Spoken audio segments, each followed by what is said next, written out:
Bonjour bien-aimés dans le Seigneur. La meilleure façon de recevoir la parole de Dieu, c'est de la recevoir sans passion. C'est de la lire sans passion et surtout de la recevoir en esprit. Sa parole est esprit et vérité. Bien-aimés, tout est dit, tout est écrit. La parole est esprit. Et je répète, nous sommes esprit dans un corps et non le contraire, bien-aimé. Celui qui n'a pas compris ça aura du mal à interpréter la parole de Dieu, à recevoir la parole de Dieu, bien-aimé dans le Seigneur. Quand nous réfléchissions de façon terrestre, de façon charnelle, nous acceptions tout et n'importe quoi. Nous avons validé bien des choses parce que nous étions très loin de la vérité révélée par l'Esprit Saint. Le Seigneur dit quoi? Je m'en vais vers le Père, mais je ne vous laisserai point orphelin. Je vous enverrai le Consolateur qui vous guidera dans toutes choses et qui vous parlera de moi, Jésus. Bien-aimé, l'Esprit de Dieu n'est pas là pour nous parler des choses du monde. L'Esprit de Dieu est là pour nous parler de Christ. Il dit, qui témoignera de moi. Jean chapitre 15, verset 26. Quand sera venu le Consolateur, que je vous enverrai de la part du Père, l'Esprit de vérité, qui vient du Père, il rendra témoignage de moi. Et vous aussi, vous rendrez témoignage parce que vous êtes avec moi dès le commencement. L'Esprit, le Consolateur, l'Esprit de vérité, l'Esprit Saint, il rendra témoignage de moi. Moi, Jésus-Christ. Moi, le Seigneur Jésus-Christ. Bien-aimé, l'Esprit de Dieu nous conduit dans la vérité et il rend témoignage de Christ et non de quelque chose d'autre. Il ne rend pas témoignage des choses du monde. Il rend témoignage de Christ, qui est la vérité, qui est la parole, bien-aimé. C'est cet esprit-là qui nous guide dans la parole et qui nous dit des choses de Dieu, du Seigneur Jésus-Christ, et non pas des choses pour nous plaire, et non pas des choses qui nous arrangent, bien-aimés. Ne tombons pas dans le piège de nos, comment je vais dire ça, de nos sensations, de nos sentiments, de nos sensations, ce que nous ressentons par rapport à, voilà, ce que nous pensons par rapport à un sujet ou par rapport à un autre. Non, non, acceptons la vérité. C'est quoi la vérité? Et donc, bien-aimés, prenons soin, avant de critiquer, d'accord, les faux pasteurs. Je dis bien les faux pasteurs. Parce qu'un vrai pasteur de Dieu, on ne va pas le critiquer. Avant de critiquer les faux pasteurs, ou plutôt ce qui sort de leur bouche, prenons soin, bien-aimés, de nous rassurer que nous sommes dans la vérité. Ça veut dire quoi? Ça veut dire que si je contredis les paroles d'un faux pasteur parce que je sais qu'il est faux pasteur, il faudrait que je me rassure que ce qu'il a dit est effectivement faux. Parce que les faux pasteurs, ils ne disent pas que la fausseté. Non, je t'ai expliqué. Le faux pasteur, il prend la parole vraie de Dieu et il met dans la parole une goutte de cyanure. Il injecte une mauvaise parole dedans et ça pollue toute la parole. Mais maintenant, tout cela pris de façon, comment je vais dire, segmentée, n'est pas faux. Donc faisons attention, je prends un exemple. Le faux pasteur va dire que le mariage, la polygamie n'est pas interdite. Et toi, bien-aimé, parce que tu sais que c'est un faux pasteur, vu que ça sort de sa bouche, tu oublies de vérifier, tu oublies de demander à l'Esprit de Dieu de te guider et puis tu te mets à critiquer, oui, il raconte n'importe quoi, c'est faux, machin et tout. Bien-aimé, tu es dans l'erreur. il faut vérifier. Même si ça sort de la bouche d'un faux pasteur, nous vérifions, bien-aimés. Nous vérifions. Donc, du coup, j'entends dire que le polygame, celui qui a plusieurs femmes, d'accord, celui qui a plusieurs femmes, n'a pas l'Esprit Saint.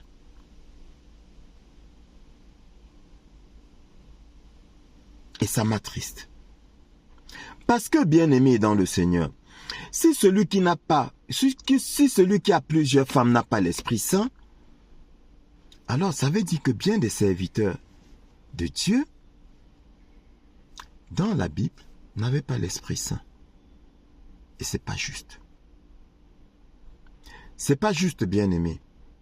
Et ensemble, comme je te l'ai dit, je te dis que, bien-aimé dans le Seigneur, en tant qu'amoureux de la parole de Dieu, ensemble, sans passion, nous irons à chaque fois dans la parole vérifier. Parce que c'est important. C'est écrit où? Et malheur à celui qui prétend que ça n'a pas besoin d'être écrit pour être considéré comme péché. Parce que j'ai entendu dans une vidéo sur le net, voilà, une dame qui dit que ça n'a pas besoin d'être interdit dans la Bible pour que ce soit interdit, pour que ce soit un péché. Or, que dit le Seigneur Jésus-Christ? Le Seigneur Jésus-Christ, dans Apocalypse, chapitre 22, verset 18, qu'est-ce qu'il dit?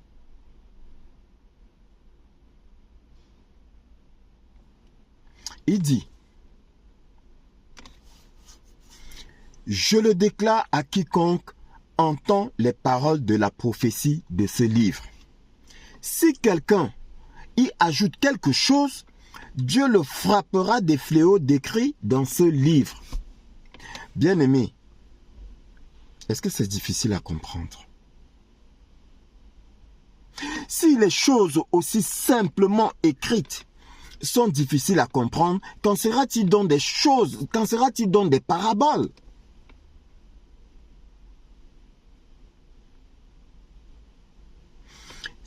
Je le déclare à quiconque entend les paroles de la prophétie de ce livre.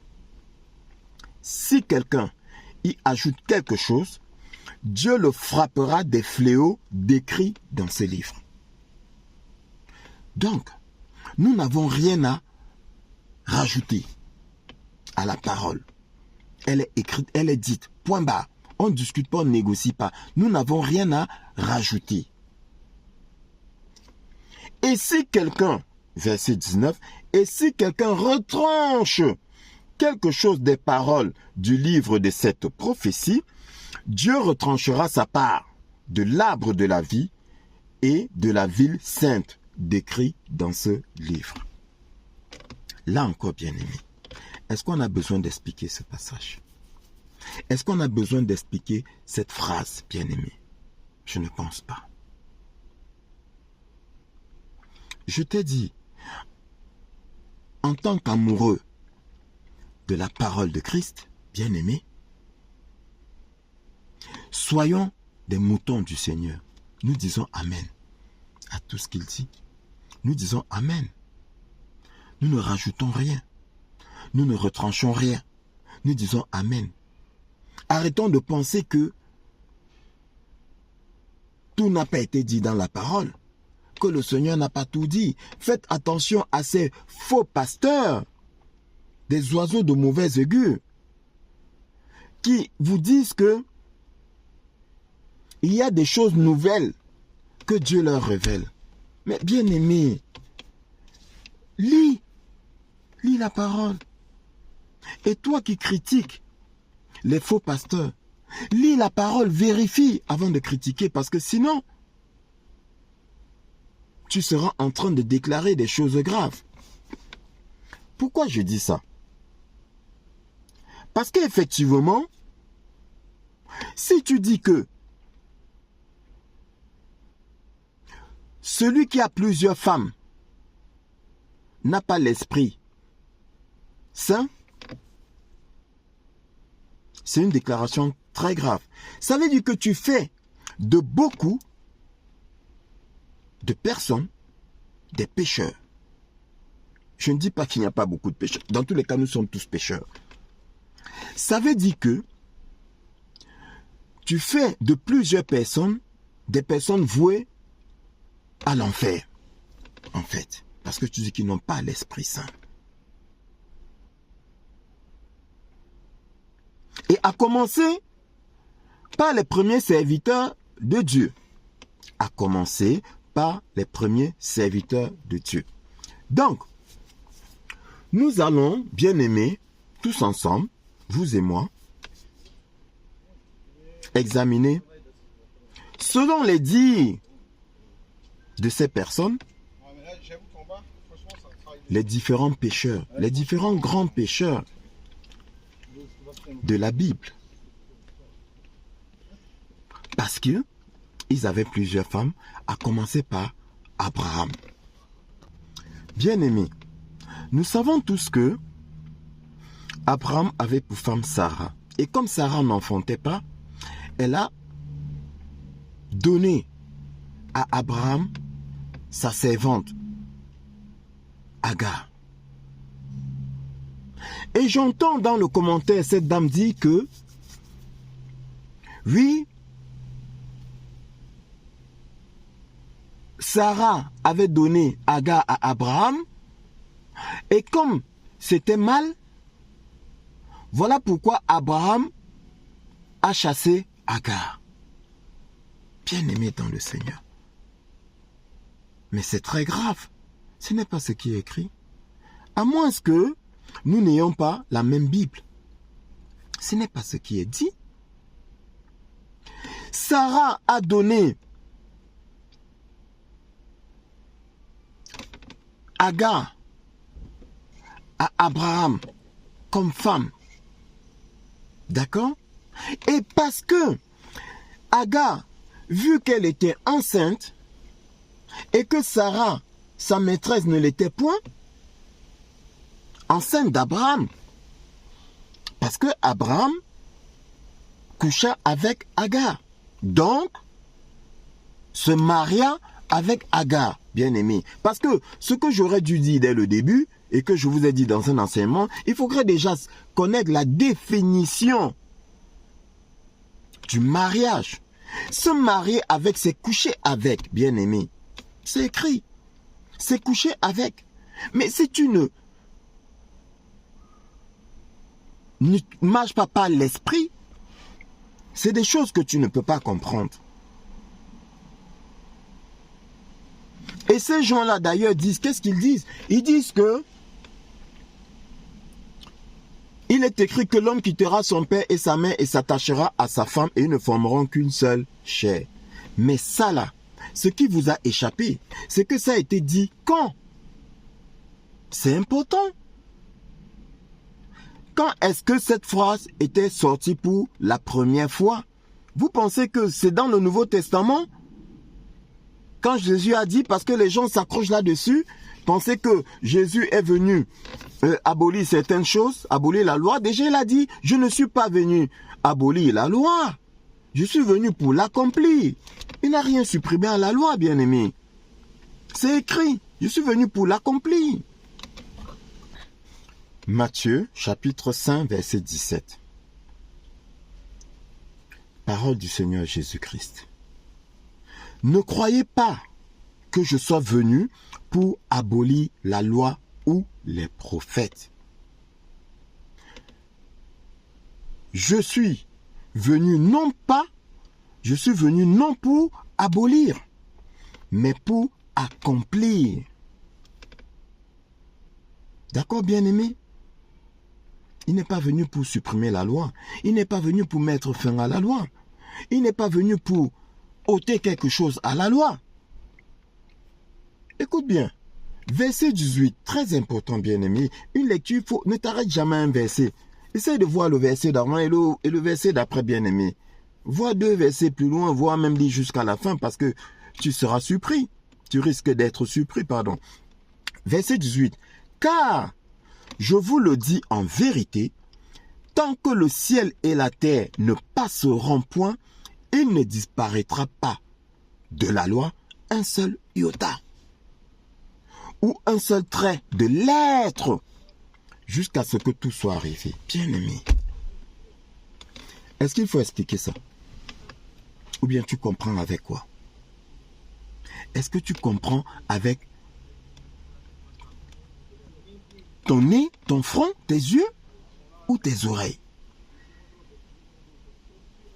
C'est clair. Tant que le ciel et la terre ne passeront point, il ne disparaîtra pas de la loi un seul iota.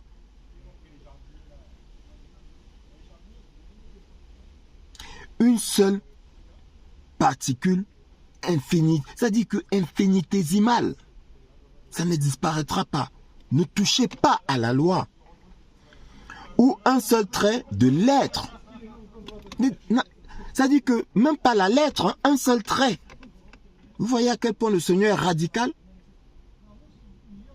Bien-aimé, il ne disparaîtra pas un seul trait de l'être jusqu'à ce que tout soit arrivé.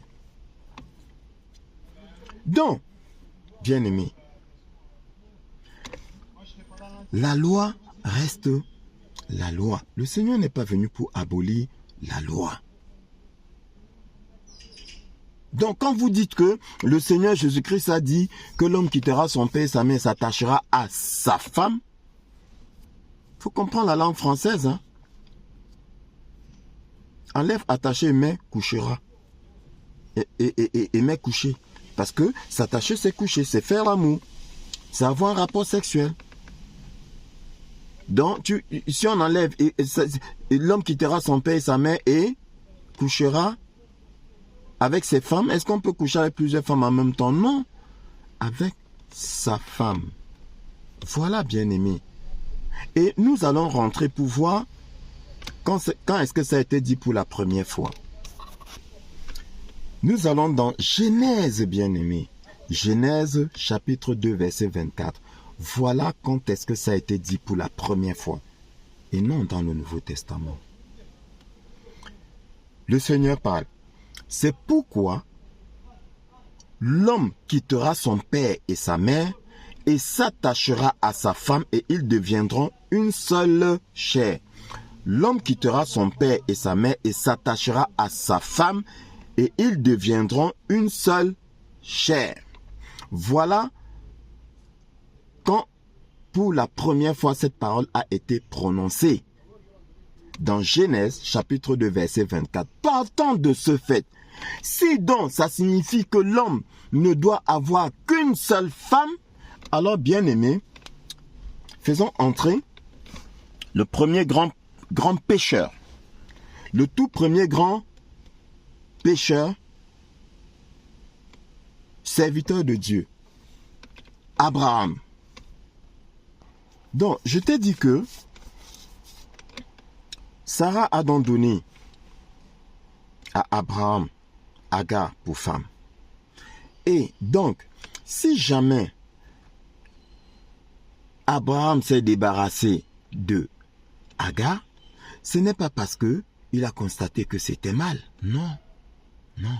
C'est Sarah qui est encore revenue vers Abraham pour lui dire que voici cette femme servante que je t'ai donnée, cette femme esclave que je t'ai donnée pour femme, me manque de respect, elle me méprise parce que je n'enfante pas.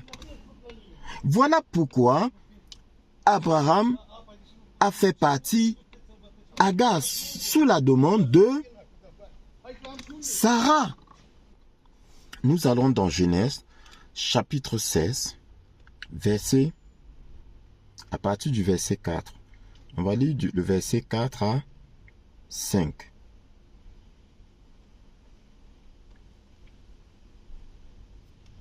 Non, jusqu'à 6. Bien aimé. Genèse, chapitre 16, verset 4. À partir du verset 4. Il est écrit. Il mit pour Abraham, il alla vers Agar et elle devint enceinte.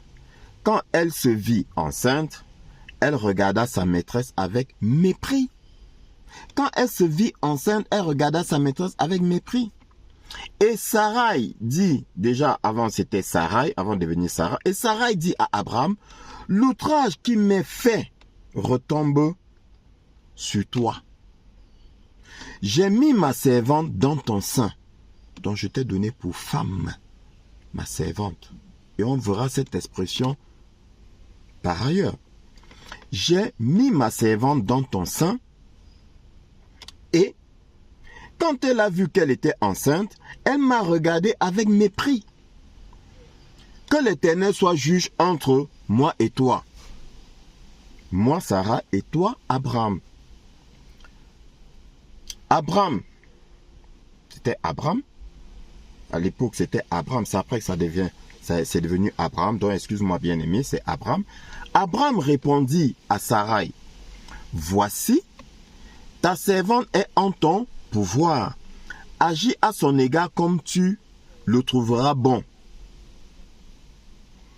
Alors, Sarai la maltraita et Agar s'enfuit loin d'elle. Donc, bien aimé, ce n'est même pas Abraham qui a chassé Sarai. C'est écrit. C'est Sarai qui s'est enfuie parce que Sarai maltraitait Agar et Agar s'est enfuie. Donc, on peut dire que Abraham a été indirectement responsable du départ de Agar. Bien aimé, voilà qui est écrit. La deuxième femme d'Abraham est partie parce que, vu qu'elle méprisait la première femme, qu'on appellera par la suite la femme libre, dont la femme esclave, Agar, méprisait la femme libre, Sarah, et donc, sous le feu vert d'Abraham, Sarah s'est mise à maltraiter Agar qui s'est vue contrainte de fuir. Elle a fui, mais elle est restée la femme de Abraham. Parce que personne d'autre n'avait le droit de la prendre pour femme parce que Abraham, tant qu'Abraham était vivant, bien aimé. Lisons la parole. Même si ça ne nous arrange pas, bien aimé. La parole n'est pas là pour nous arranger. Dans tous les cas, un enfant de Dieu accepte la parole avec joie. Même si ça va être difficile de respecter, il accepte. Il dit Amen. Et après on verra. On dit Amen et après on négocie avec le Seigneur. Après on lutte. On demande au Seigneur de nous aider pour que nous luttions, pour que nous combattions le péché. Bien aimé. Pour que nous résistions. Alors, voilà bien aimé. Maintenant, voilà ces deux premières femmes. Hein. Là, il est déjà polygame. Maintenant, allons au chapitre 25.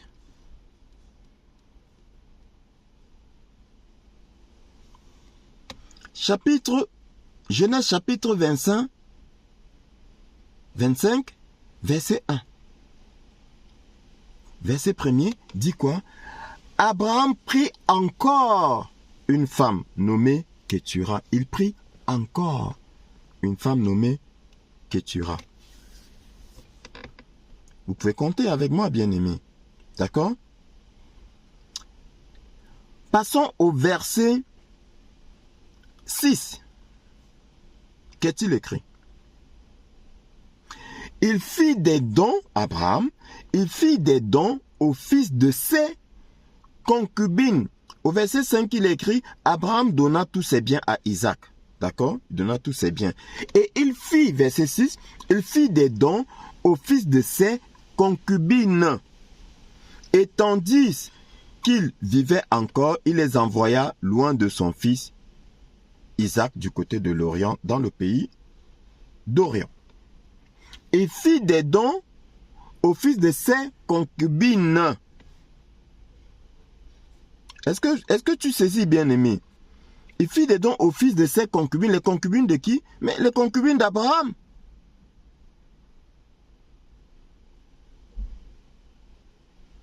D'accord? Donc, non seulement Abraham prit une autre femme nommée Ketura, mais en plus il avait des concubines bien-aimées. Et concubines dans la Bible, c'est toujours femme. Voilà donc le premier gros pécheur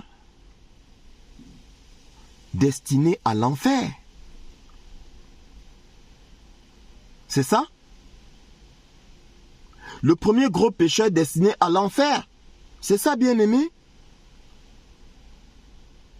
Nous allons voir où est-ce que, après sa mort, Abraham a été.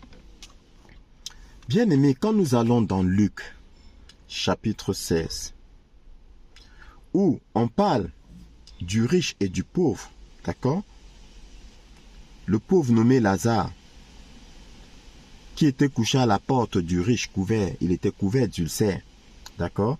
Et il se rassasiait, il essayait de se rassasier avec des miettes qui tombaient de la table du riche. Il est écrit, verset 22, dans Luc chapitre 16, verset 22. Le pauvre mourut et il fut porté par les anges dans le sein d'Abraham. Il fut porté par les anges dans le sein d'Abraham. En enfer? Est-ce que c'est en enfer, bien-aimé? Le riche mourut aussi et il fut enseveli. Dans le séjour des morts, il leva les yeux. Et tandis qu'il était en proie au tourment, il vit de loin Abraham et Lazare dans son sein. Il s'écria, Père Abraham, aie pitié de moi et envoie Lazare pour qu'il trempe le bout de son doigt dans l'eau et me rafraîchisse la langue, car je souffre cruellement dans cette flamme. Il était dans les flammes. Est-ce que Abraham était dans les flammes? Bien-aimés, lisons la parole. Voilà où se trouve Abraham après avoir commis un gros péché destiné, un gros péché qui mène à l'enfer, à savoir avoir plusieurs femmes. Donc, bien-aimé, pourquoi donc Abraham, premier gros pécheur, se retrouve comme premier gros pécheur, se retrouve donc au paradis? Il ne se retrouve pas en enfer? Bien-aimé, faisons attention. Lisons la parole de notre merveilleux Seigneur avant de parler. Parce que sinon, les païens vont nous trouver ridicules. Parce que le païen, il lit. Il lit, mais il ne croit pas, mais il lit. Le païen va dire, ah mais qu'est-ce qu'il raconte? Qu'est-ce qu'elle raconte? Il parle de Dieu, il ne maîtrise même pas ce qu'il raconte. Donc, voilà pour le cas de Abraham. Et dans la prochaine capsule vidéo, nous allons parler du deuxième coupable. Que Dieu te bénisse et à bientôt.